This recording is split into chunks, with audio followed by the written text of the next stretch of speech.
Merci, Monsieur le Président. Monsieur le Président, à cette phase, je pense bien qu'on aurait dû commencer par faire application des dispositions des articles 417 et 418 du Code de procédure pénale. Nous sommes à une phase intitulée par le législateur du Code de procédure pénale, section 5, de la production et de la discussion des moyens de preuve, Monsieur le Président.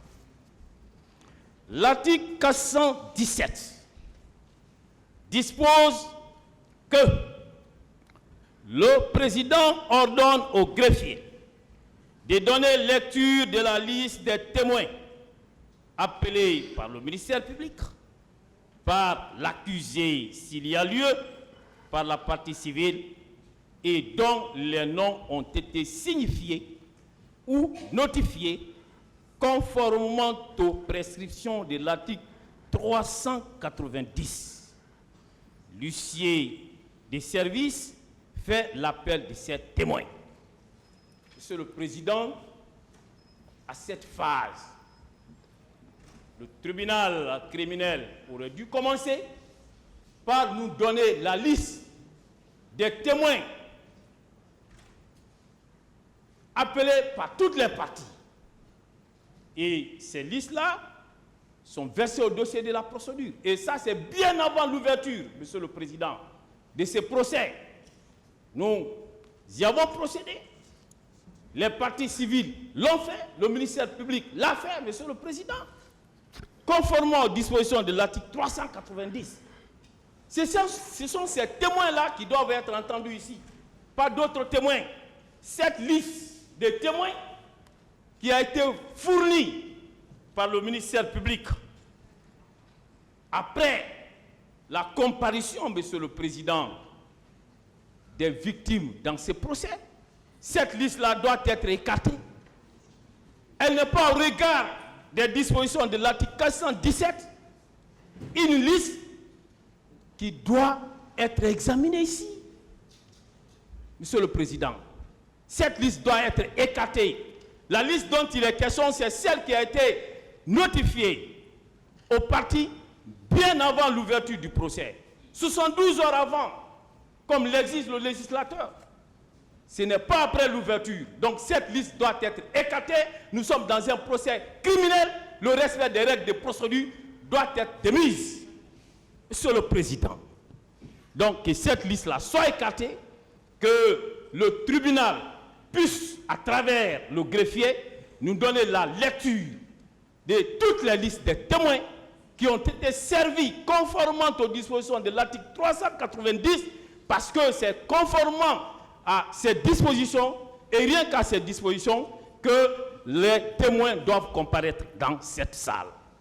Ensuite, Monsieur le Président, il y a une question importante qui se pose dans ces procès.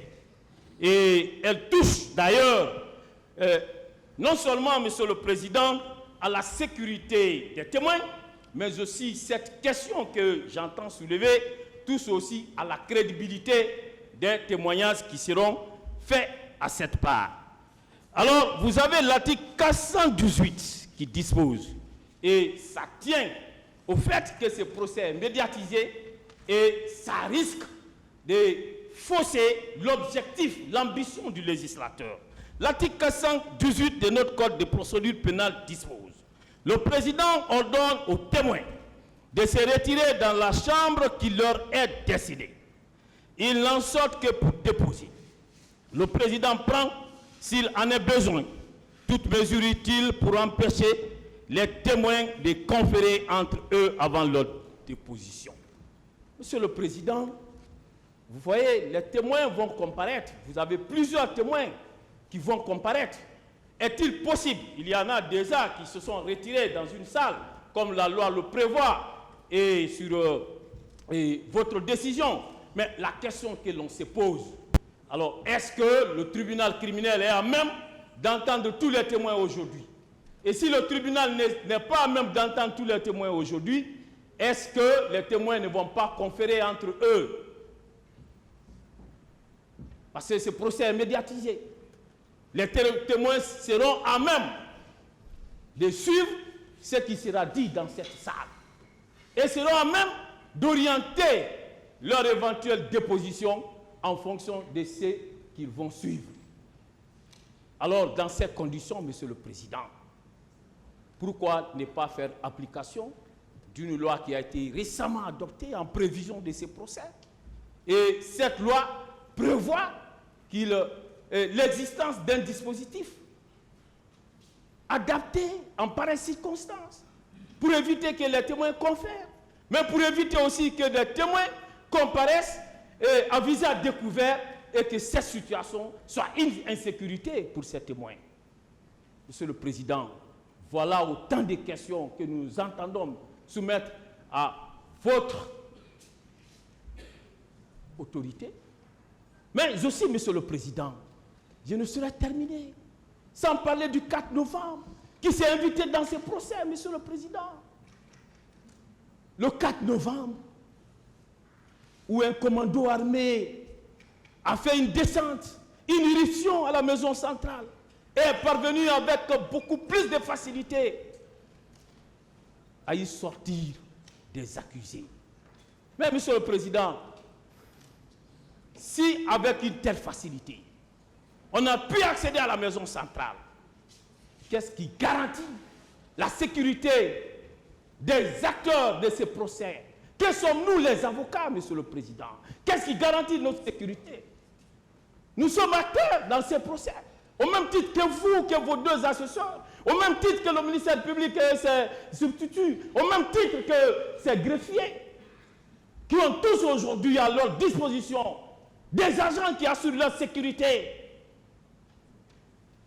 On en voit d'ailleurs derrière vous, Monsieur le Président. Nous n'en avons pas, nous les avocats de la défense. Nous n'en avons pas, nous les avocats des partis civils. On n'en a pas, Monsieur le Président. Or, cette question de sécurité se pose avec acuité.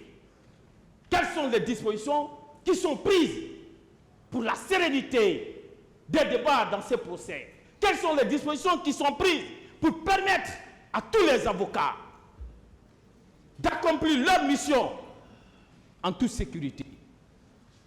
Là, la question est posée. Je pense qu'elle mérite une réponse. Je vous remercie. J'en ai terminé.